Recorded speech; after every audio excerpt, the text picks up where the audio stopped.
습니다. MBC 뉴스 송구민입니다.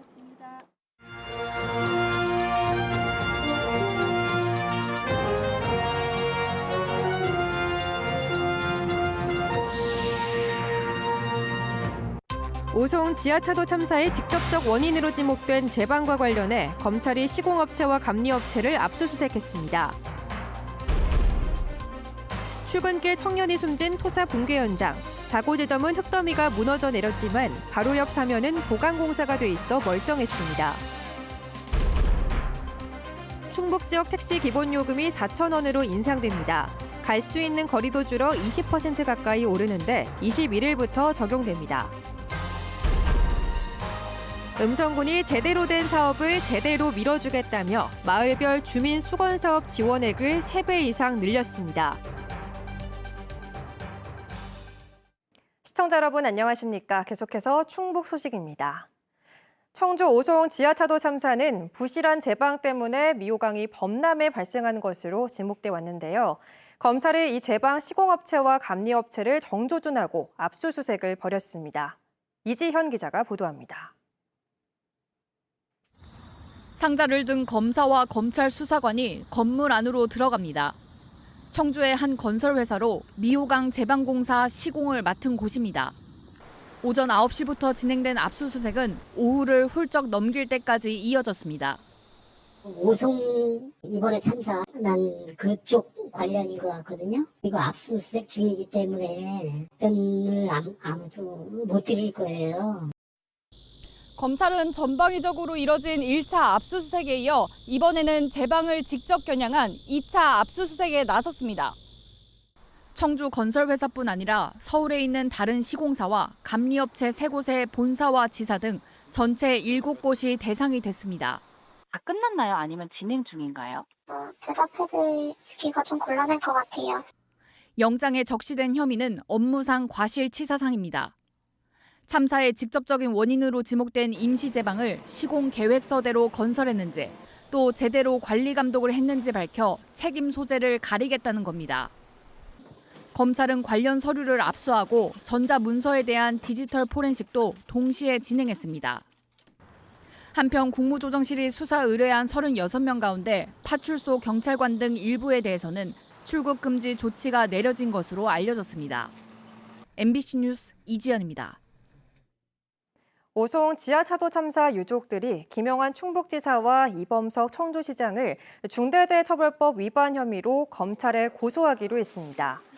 유가족협의회는 도지사와 시장이 선출직 공무원이라는 이유로 국무조정실 수사 의뢰 대상에서 빠지자 직접 고소하기로 결정하고 모레 오전 청주지검에 고소장을 제출할 예정입니다. 고소 대상에는 이미 대통령에게 해임이 건의된 이상래 행복도시 건설청장도 포함될 것으로 전해졌습니다. 앞서 지난달 19일 충북시민사회단체 연대회의 등이 김영환 지사 등 3명을 충북경찰청에 고발했지만 유가족이 직접 나서 이들을 고소하는 것은 처음입니다. 오송 지하차도 참사 하루 전 재난대응 최고 단계에서 김영환 지사의 서울행에 대해 야당이 추가 의혹을 제기했습니다. 민주당 박진희 도의원은 해당 만찬이 도지사 공식 일정이 없었고 수행원과 관련 부서도 배석하지 않았으며 식대도 업체 대표가 계산했다면서 공모의 증거와 정황이 전혀 없다고 주장했습니다. 또 김 지사가 밤늦게 돌아와 주재한 회의에 대해서도 공문서에 참석 인원을 부풀렸다는 의혹을 제기했습니다. 이에 대해 충청북도는 김 지사의 서울행은 비공개 공식 일정이었고 김 지사가 급하게 일정을 마치고 오느라 식사를 못해 상대 측이 계산했다고 해명했습니다. 또 회의 참석 인원을 잘못 기재한 것은 회의가 중복되다 보니 담당자가 단순히 착각한 것이라고 해명했습니다. 새벽 출근길 도로에 쏟아져 내린 흙더미에 목숨을 잃은 20대 청년의 안타까운 사연을 전해드렸었죠. 외진 산길이 아니라 많은 차량이 수시로 지나가는 우회도로에서 발생한 사고였는데요. 왜 그랬나 살펴봤더니 사면을 튼튼하게 보강한 구간은 괜찮았는데 하필이면 바로 옆 경계 지점에서 토사가 무너진 것이었습니다. 조미애 기자입니다. 폭우가 쏟아졌던 지난달 15일. 도로 옆 사면에서 토사가 무너져 내려 달리던 승용차를 덮쳤습니다. 출근하던 20대 청년이 숨졌고 동승자도 다쳤습니다. 사고가 발생한 이 도로는 결코 인적이 드문 외진 곳이 아닙니다. 인근 지점의 통행량이 하루 평균 2만 5천 대를 넘어설 만큼 수시로 차가 다니는 도로입니다. 흙더미가 쏟아진 뒤 군데군데 구멍이 파이고 곳곳이 쓸려내린 경사면. 그런데 그 바로 옆 사면은 철근으로 보강하고 시멘트 등으로 보호 처리도 된 전혀 다른 모습입니다. 사고 지점과는 달리 폭우에도 붕괴되지 않았습니다. 공교롭게도 보강 구간과 맞닿은 경계 지점에서 토사가 무너진 겁니다. 철근, 시멘트가 아니라 식물을 심어 사면을 보호하는 일명 녹생토공법이 사용됐는데 폭우를 견디지 못한 겁니다. 바로 맞닿은 두 지점에 왜 차이가 났을까? 공사를 발주한 청주시는 지층 변동이 심하고 불안정한 구간은 사면 보강을 하고 그 외 다른 구간은 보호 조치를 하라는 용역 결과에 따랐던 것이라고 말합니다.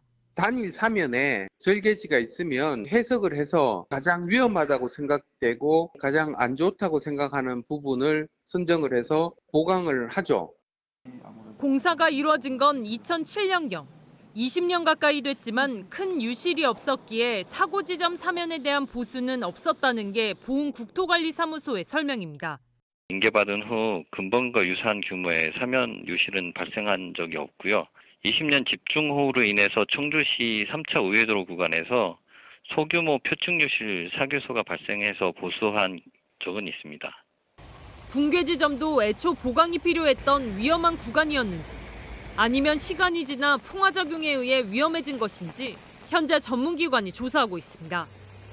보훈국토관리사무소는 조사 결과에 따라 원인을 찾아 조치하겠다고 밝혔습니다. MBC 뉴스 조미입니다. 충북의 집중호우 피해 복구를 위한 대기업들의 성금 기탁이 잇따랐습니다. 현대그룹은 오늘 충북도청을 방문해 구호품 지원과 피해 복구를 위한 성금 2억 원을 기탁하고 임직원이 수해 복구 활동에도 힘을 보태겠다고 밝혔습니다. 앞서 지난달 25일에는 SK하이닉스가 희망보릿지 전국재해구호협회를 통해 청주시에 성금 4억 원을 기탁했습니다. SK하이닉스 관계자는 수재민의 아픔을 나누고 신속한 수해 복구를 도움으로써 지역에 대한 기업의 사회적 책무를 다하기 위해 성금을 기탁했다고 밝혔습니다. 충북도 내 택시 요금이 4년 5개월 만에 인상됩니다. 택시 운송 원가와 물가 상승에 따른 것으로 기본 요금 4,000원에 갈 수 있는 거리는 줄어 한꺼번에 20% 가까이 오릅니다. 이 인상 요금은 오는 21일부터 적용됩니다. 정재영 기자입니다. 현재 충북도 내 택시 기본 요금은 2km에 3,300원입니다. 이후엔 137m당 100원이, 저속이거나 멈춰 있을 땐 34초당 100원이 추가로 붙습니다. 충청북도가 2019년 3월 이후 묶여있던 택시 요금 인상 폭을 확정했습니다. 우선 기본 요금은 700원 올린 4,000원으로 갈 수 있는 거리는 200m 줄입니다. 추가 요금 역시 127m당 100원으로 거리는 10m, 시간은 32초당 100원으로 2초 단축됩니다.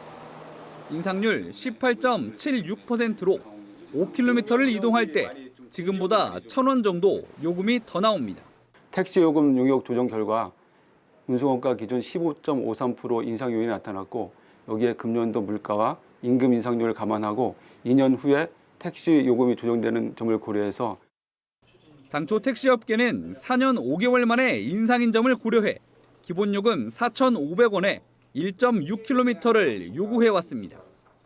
서울과 수도권이 기본 4,800원에 1.6km로 요금을 올린 데다 올해 인상을 결정한 11개 시도와 비교해도 인상폭이 낮다는 겁니다. 다만 서민 부담 등을 고려해 이번 결정은 수용하고 2년 뒤 추가 인상을 추진하기로 했습니다. 택시업계가 정상화되기에는 좀 부족합니다. 향후 2년마다 물가 상승분이 반영된 택시 요금이 반드시 조정되도록 해야 할 것입니다.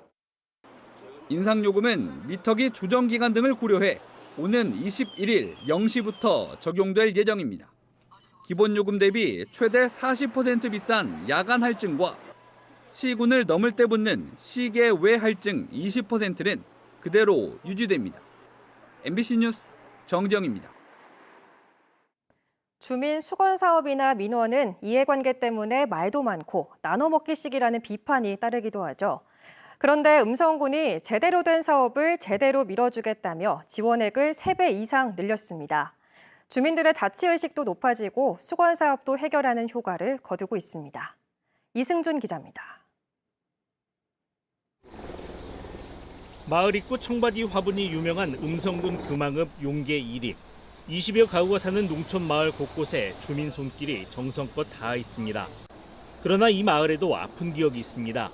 2년 전 불이 났는데 길이 좁아 소방차가 들어가지 못해 집 한 채가 모두 탔습니다. 결국 주민들은 마을 안길을 넓히기로 했습니다. 소요 예산은 5천만 원. 주민 회의를 거쳐 음성군에 지원을 신청했습니다. 화재 났을 때 소방차가 진접할 수 있어야 되기 때문에 그래서 저희가 최우선적으로 그 사업을 추진하게 됐습니다. 평범한 마을 회관에 찜질방이 마련됐습니다. 서너 평에 불과하지만 농사 짓는 어르신들이 대부분인 마을의 으뜸 휴식처입니다. 처음에 회의적이던 주민들도 지금은 찜질방에 푹 빠졌습니다. 노인들이 읍내 나가려면 너무 힘들어요. 찜질을 하든가 치료를 받으려면은 지금 고통불편하신 분들이 많습니다. 그래서 농사일을 하고 이제 바쁘신데 피로 풀기는 딱 좋은 장소라고 봐요. 좁은 농로 탓에 농기계가 자주 굴러떨어지고 사망사고가 났던 길도 넓혔습니다. 세 곳 모두 오랫동안 주민들이 원하던 수건 사업이었습니다. 가능해진 것은 올해부터 음성군의 지원이 늘었기 때문. 3천만 원에 불과하던 마을별 예산을 3배 많은 1억으로 늘렸습니다. 그동안 2, 3천만 원짜리 소규모 사업을 하다 보니까 미처 해결하지 못한 주민 수건 사업이 많이 있는데 이런 부분을 해결하는 데 많은 도움을 주고 있고 주민들로부터 만족도도 상당히 높게 나타나고 있습니다. 생색내기용 지원이나 예산 나눠먹기라는 비난도 사라졌습니다. 벌써 한 10수년 지났는데 그게 지금까지 해결이 안 된 거죠, 이게. 너무 좋죠. 지금 마을분들 다 좋아하시고 아주 그냥 흡족해 하시고. 한정된 예산에 대한 음성군의 선택과 집중, 발상의 전환으로 국민 만족도를 높이고 있습니다.